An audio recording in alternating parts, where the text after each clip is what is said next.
follows an extract from my book Letters from the Broom Cupboard, available from Amazon. Dear reader, broom cupboards are obviously my natural habitat. I've consistently shown a propensity to take up residence in various cupboard-style abodes for over 20 years. I obviously feel at home in such places. It's a typical case of the lesser spotted piano teacher, which may be found, if you're lucky, in secluded places throughout Great Britain. If you sit very still and are very quiet, you may actually see one. I began my married life in a broom cupboard-esque flat. David and I got married as students, figuring that there was no good time for a freelance artist or musician to settle down, so we may as well face what comes together. If we'd waited for financial security, we'd still be waiting more than 20 years later. We set up home in a little flat above my brother-in-law's business.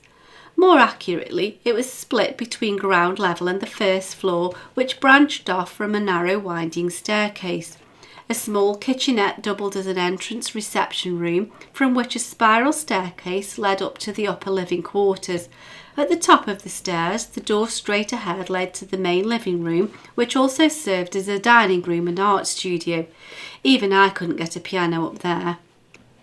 The sofa acted as a room divider, sectioning off a massive cast-iron AO drawing table, which also provided us with a dining table if we cleared all the paper away. David had salvaged this monstrosity from a British Telecom office clearance, and the one point in its favour was that it was durable. Opposite the single dilapidated sofa was bookcase corner, my attempt at sectioning off a study area and mini library. This completed the furnishings in the lounge. We had no TV, nor have had for most of our married life. A well-meaning relative thought that it was against our human rights not to own a TV and gave us a portable black and white TV set. But watching the snooker championship on a 15-inch monochrome screen isn't as engaging as it might seem, and we quietly secreted it away. I guess for much of our time we were busy working, or I just enjoyed pottering about playing house.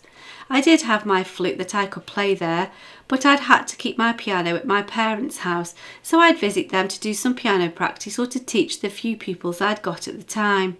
I'd usually beg a hot meal at the same time.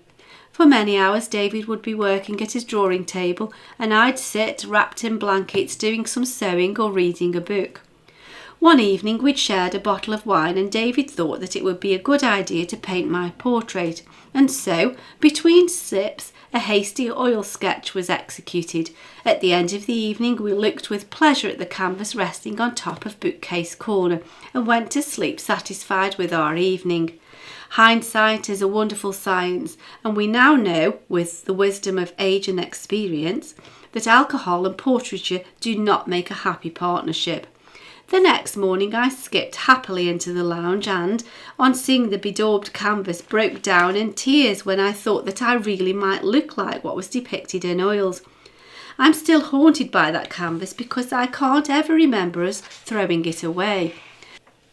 We soon cried with laughter once the shock had worn off, but I've a lingering worry that one day it will once again rear its ugly head, quite literally, and I'll lose my sense of humour again.